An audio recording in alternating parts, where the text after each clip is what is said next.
Hi everyone, आसा खालामो बयबो मोजाङैनो दङ। दिनै आरोबाव नोंथांमोननि थाखाय गुबुन मोनसे भिडिअ लानानै फैदों।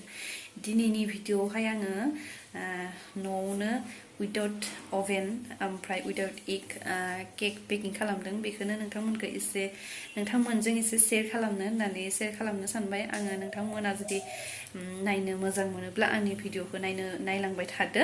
ओमफ्राय थ'दो बिदिब्ला भिडिअखौ स्टार्ट खालामनोसै। फार्स्टआवनो आङो मयदाखौ लाबाय, ओमफ्राय कर्नफ्लोरबो लाबाय, बेकिं स'डा, बिनि उनाव होबाय कक' पाउडार 3 टेबोलस्पुन। ओमफ्राय बेफोरखौ गासैखौबो मोजाङै मिक्स खालामनानै सायाव थालांनाय स्काल्पफोरखौ आङो गारना होगोन। पाउडारनि पार्टखौ जोङो मिक्स खालामना लाग्रोबाय, ओमफ्राय लिक्विड पार्टखौ एक्सट्राहै मिक्स खालामनांगोन। बेनि थाखाय आं लादों कन्टेन्ट मिल्क, ओमफ्राय बेयाव होनांगोन ग्रेन्ड खालामना दोननाय सुगार पाउडार। सुगाराबो जिहेतु लिक्विड पार्टआवनो गोलैयो, ओंखायनो लिक्विड पार्टआवनो मिक्स खालामनांगौ। ओमफ्राय बिनि उनाव होबाय बाटार, ओमफ्राय होबाय एरिटेड स'डा माने लिक्विड स'डा। फ्लेभारनि थाखाय 1 टीस्पुन भेनिला एसेन्स। दायो बेखौ व्हिप मेसिनजों ड्रिल खालामना लानोसै। ओमफ्राय दसे व्हिप खालामखांनानै दहायनि मिक्स खालामना दोननाय चक' पाउडार आरो मयदाखौ एसे खनथाम होनानै जोङो मिक्स खालामनोसै।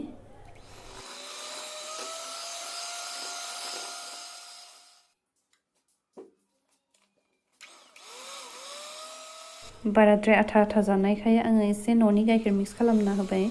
मालाबाफोर बिदि बाराद्राय आथा जाबा एसे न'नि गाइखेरबो मिक्स खालामनो हायो।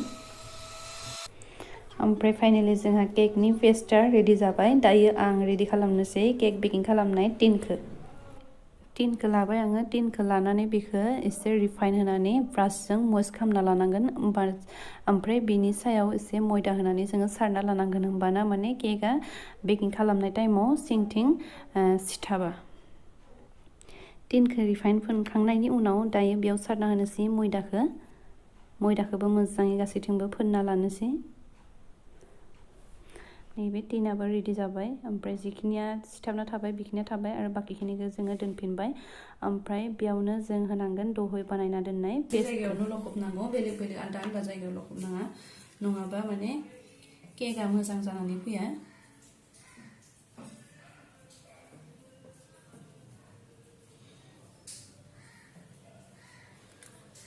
पेस्टखौ टिनाव होनानै बिदिनो दसे दोनथ'नानै खननै टेप खालामना होनांगौ। ओमफ्राय गेजेर खालामना होबाय थानांगौ आरो बेकिं खालामनायनि सिगाङावनो, होमबाना माने बाबल्सफोरा ओंखारजोबो। रेडि जाबाय, माने गुदुं जाबाय आरो ओमफ्राय अरखौ एसे फिसा खालामनानै होना दोननोसै।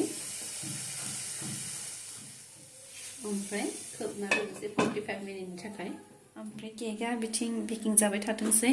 ओमफ्राय आं मा सानो माने फंनैसो एसे बुंनो नागिरदों दिनै, जायफोर माने हिन्जाव माहारिखौ माने बयबोथ' आजिखालि दिनाव माने सेल्फ डिपेन्डेन्ट जानो लुगैयो, नङा होमबा? स' न'आवनो थानानै जा हायो जि हायो माने नाजानांगौ गावनि माने थाइसेयानो जा थाइनैयानो जा इनकाम खालामनो थाखाय। बिनि थाखायनो गोबां बायदिसिना आजिखालियाव माने ट्रेनिं लानानै सोलोंनानै न'आवनो थानानै फैसा आर्न खालामनो हायो। जेरै आं दिनै बानायबाय केकखौ बानायदों। बेखौ आजिखालि दिनावथ' बार्थडेखौ बयबो सेलिब्रेसन खालामो गामिफोरावबो, ओमफ्राय गोजान टाउनफोराव थांनानैसो अर्डार लानानै सेलिब्रेसन खालामो, नङा होमबा? जों जुदि गामियावनो सोरबा जुदि सोलोंनानै लायोबा बे मालायनिफ्राय केक लाबोनायनि फैसाखौ जों गामियावनो सोलोंनानै लाबाथाय जोंनो मोननो हागोन, नङा होमबा? ओमफ्राय आं सोलोंनानै बा नोंथांमोनाबो सोलोंनानै मालायखौबो फोरोंनो हागोन। बिदिबो कचिं होनानै माने माबा मोनसे फिस लानानै फोरोंबाथाय बेयावबो इनकाम जागोन। ओंखायनो बिदिनो बयबो एसेब्लाबो नाजानांगौ।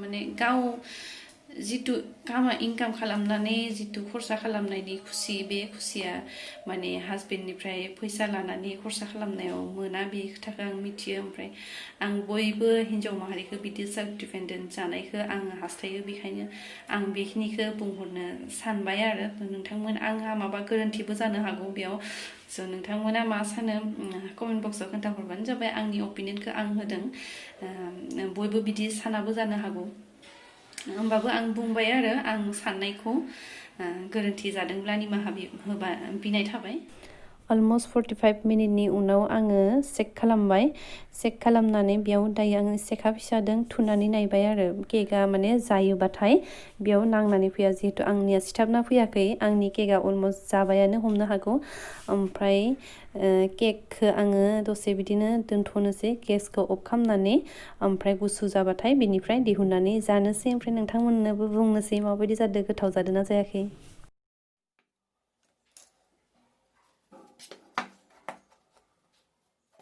फाइनली आंनि केकआ जाबाय एगलेस केक दिनै फार्स्ट टाइम बानायदो ओमफ्राय साक्सेसफुल जादों स' भेरि हेपि रावबोथ' गैखाया होमबाबो दा टेस्टखौथ' नोंथांमोनखौ बुंनांगोन ओंखायनो एसे हानानै जाग्रोनोसै आंनि केकआ